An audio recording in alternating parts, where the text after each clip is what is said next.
Welcome back, guys. You got Misfit Chris here, and we are going to talk about my Street Fighter 2 arcade that I completed. In another video, I don't think I had it completed yet or whatnot. I've been working on it. I'll show you guys a before and after picture. First, we're going to talk about it though, and then I'm going to show you guys what I've done and everything. But we're going to talk about like the struggles and what it took to get this machine up and running. So I got the machine for free, and I've put about $1,000 into it. So you wouldn't seem to think, if you haven't restored an arcade, that it would take that much to restore one, but it cost me about $1,000 to restore it, all said and done. And there's still some small cosmetic things that I want to do to it. One of the upcoming things is I ordered I ordered T-molding. Yeah, that's right. I ordered some T-molding for it, and I decided to keep it black. And so yeah, like the journey on this arcade has been crazy. So I got it. It was working. The power supply was working, and the screen was working and everything. And then I got the Street Fighter board. So the first thing I did was get a Street Fighter board, and that was like over $300 just for the PCB. So, you can emulate it. You can play it on Super Nintendo. It's not the same, but they got the Street Fighter 30th anniversary collection for Switch, PS5, and Xbox Series X, right? So, I mean, you can easily play Champion Edition. That's the cabinet that I restored. So it's got all original graphics, like all the bezel and the marquee and the control panel. So I really should have documented the entire thing. It would have made a great series, but unfortunately I didn't. So I wish I could have took you guys along on that journey, but you're just going to get the story now and then kind of see the end result. But the before and after is really, really cool. Like it really looked, it was like a Buck Hunter, Sammy something or another. I don't know. Anyways, I forget, but you'll see a picture of the arcade. I'm going to do like a side-by-side difference. I'll show you guys a photo.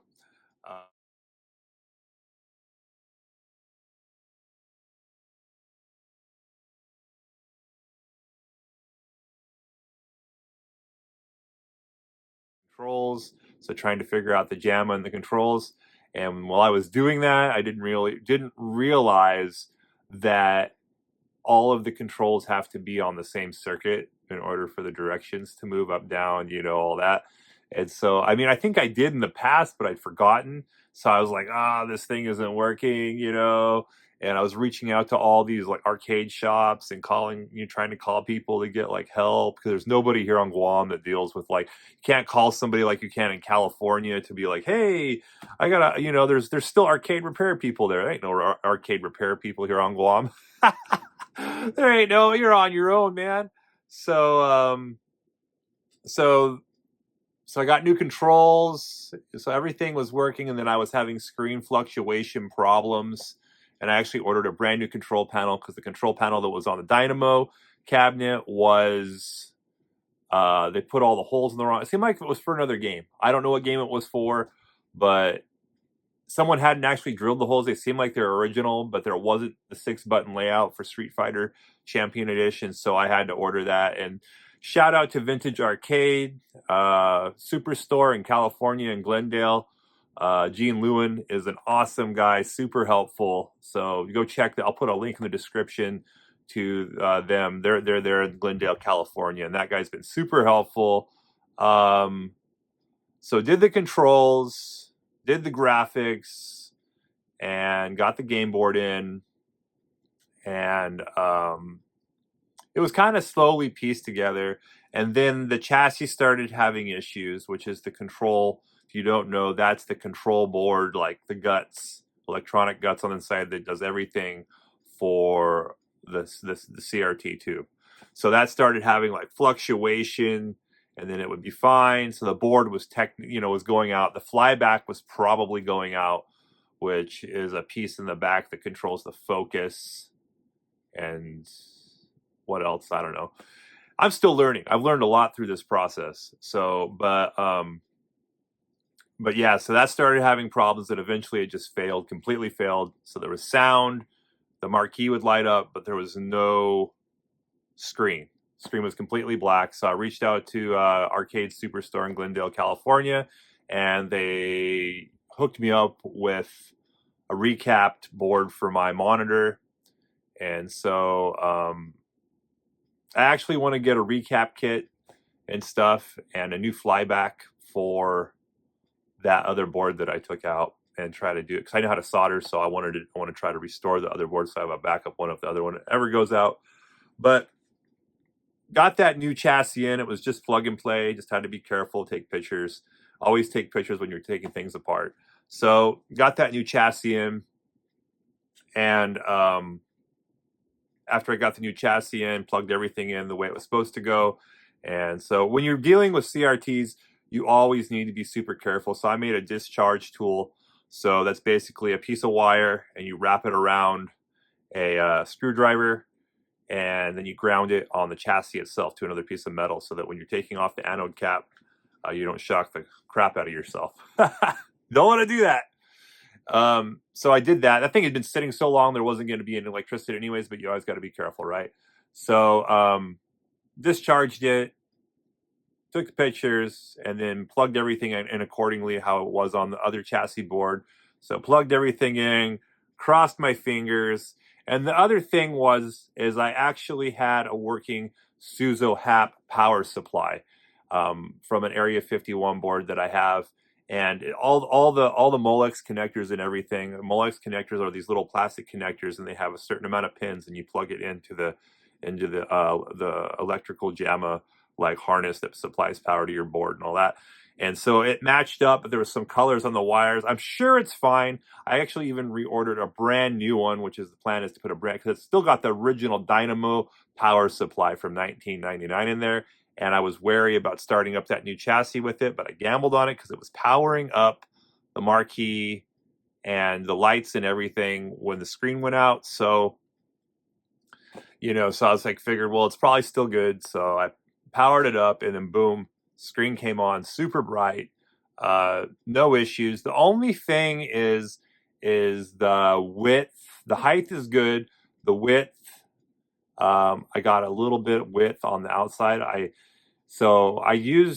didn't swap out the control, the focus, all the adjustment knobs that actually came with the chassis. I have a spare one, so I'm wondering if that one might turn a little further from the other monitor chassis to get me just that, because there's just like these little hairpin like black lines. I just can't get it to stretch quite all the way, but it looks beautiful. It looks great. They recapped it, new flyback. So the monitor looks great now. It's crispy. So everything's working how it should.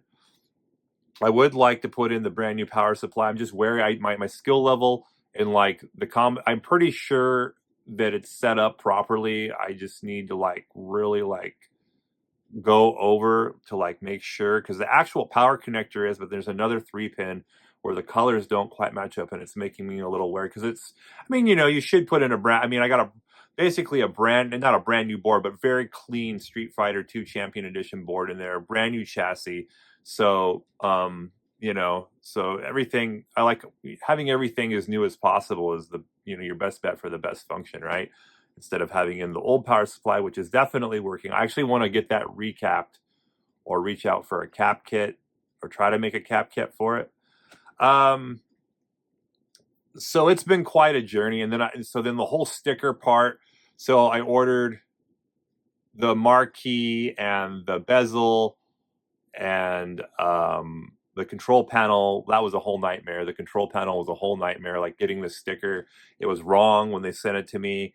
And then, but it was a really good deal for what I paid. I think I've looked at others. It's like $200 and up for the marquee, and that's just the graphics though. But just the graphics, and then the bezel graphics and the control panel.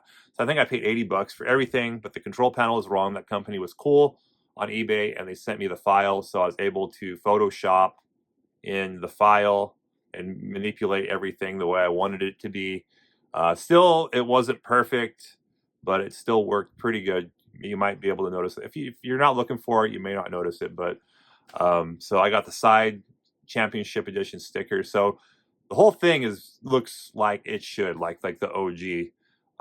cabinet back in the day, because they came as kits. I didn't know that, so it wasn't like you ordered it and it was already like with the marquee and like everything put together, and then it just comes as one. No, you had to get like, it was a kit. So you got the marquee, the bezel, and the control panel like sticker or whatever. And so yeah, when I got the control panel, I'd rip all the old graphics off, sand it. Probably didn't get it off, so I had like a little micro. Only if you shine a light, you'll see the bubbles in the sticker. But so yeah, it's been an investment. It's been a journey. Like I said, I wish I took you guys on the entire, documented the whole thing. It would have been really cool for everyone to have been able to see that and go on that journey. But it's 95% finished. The only other thing that I really want to do, other than the T-molding, I got on the way to replace the T-molding. I was debated whether I was going to paint the cabinet or not. I wasn't sure if I was going to paint it and change the colors or whatever, but you'll see in a minute, because we're going to go take a look at it. So I wasn't sure if I was going to, like, change the color on the side or repaint it, make it, but the sides were clean enough and the cabinet was clean enough. There's some little boo-boos and I still got some cleaning up to do, but overall, so it's like 95%. Like, I would like to paint the coin door and maybe put some brand new coin mechanisms in that are brand new and shiny, because the ones that are on there are kind of like tarnished. And but overall, I'm it's been a fun journey. It's been cool learning about like old 90s arcades and how they work and how to put them together and how much work goes into them. I've always wanted a Street Fighter II Champion Edition. I remember staring at it when I was a kid. It would always be like in like a restaurant, like a little like an arcade off to the side. They had one here at Guam at King's when I was a kid over there at GPO. If anyone's watching this from Guam, you'll remember. If you remember, at King's restaurant where GPO was, there was a Street Fighter original World Warrior cabinet. This is before the Champion Edition. And it sat there and it would play, and I would just be mesmerized. I would just stare at that Street Fighter World Warrior cabinet. And, I just thought it was the coolest thing. My parents never let me play it, but I always, I just loved Street Fighter from a young age. And just I mean, even if you're not a good player or whatever, just the graphics, the way that they animated that game, it just looks so freaking cool, man. And so, like, that's why I went on this journey to build this cabinet, and I was lucky enough to get that cabinet for free. But without further ado, you guys don't have to listen to me ramble about all that anymore. But let's go take a look at the cabinet. All right, guys, so here it is, my Street Fighter II Champion Edition, fully restored. Got the side art looking real good, and the other side there. So here's the finished product. I was lucky enough to score that chair for $50. It's not the Champion, which would be more sweet. It would match the entire thing. But there it is, looking nice and bright. And there's the controls down there. So see, the controls are a little off, but you know what? It's close enough. It looks good for me. So put these color changing lights down there. I didn't mean to order these like this, these disco ones, but these are actually LEDs that will probably never burn out. So see, this is what I want to change though. See all this, maybe paint this up, change these to like brand new 25-cent ones. And then I got to fix this up here. And then before there was like a revenue and taxation for here on Guam sticker. And man, the adhesive they used on that, man, is crazy. Still haven't been able to get it all completely off. But yeah, so I was almost thinking like, we'll just leave it. It's kind of nostalgic for it to be, kind of worn, all the wear, all the people that put quarters and coins into it, right? But yeah, so I don't know if I'm going to paint it. I feel like I'm going to paint it. Maybe drill out this other coin door. I got one more down here. For some reason, I can't Or it's, yeah, see, it's a little, yeah, there's like a little play in the door after I locked it, but yeah, so it's looking so good. Very pleased with the overall. See, this is actually a sticker. That's the sticker kit I was telling you about. So I put that on a piece of poster board, and it's not perfect either, but for the price I paid, 80 bucks, ended up being like around more like 100, a little over 100, because I had to reprint this because it wasn't correct and customize this, and that was a pain. That was really a pain. But shout out to my wife. Oh, yeah.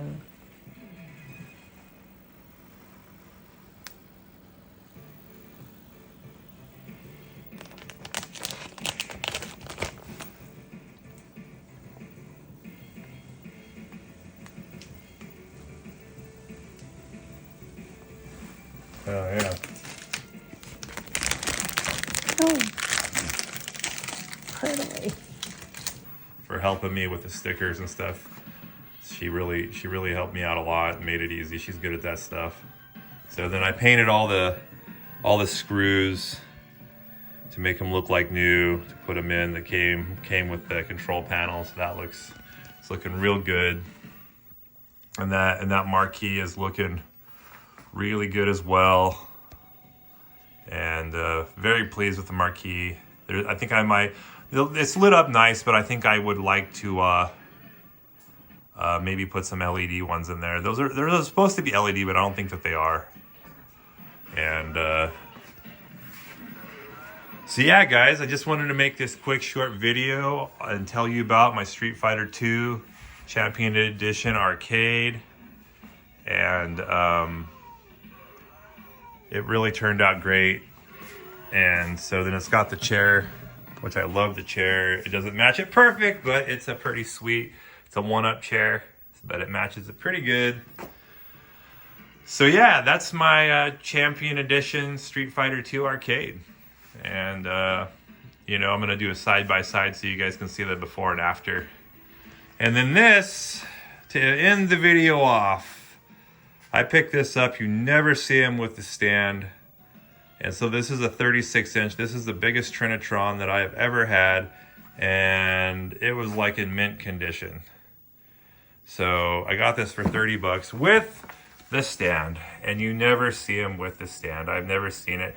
If you're wondering what those blocks are underneath, I have a little bit of a water issue back there. And that's particle board. So I didn't want to take any risk on that TV getting in water. I might do a whole video coming up here just on this CRT. I think 36-inch is pretty much the biggest you're gonna find. There are like 40, and I think there's like 42-inch TVs, but those are freaking really hard to find. So I never even had a 36-inch. This is a 36-inch, and it is beautiful. But we'll save more of this talk on this TV for the next video. But all right, guys, so that's my Street Fighter 2 arcade. I hope you enjoyed this video, and yeah, let me know down in the comments what you think of the arcade. And yeah, so till next time, guys, peace.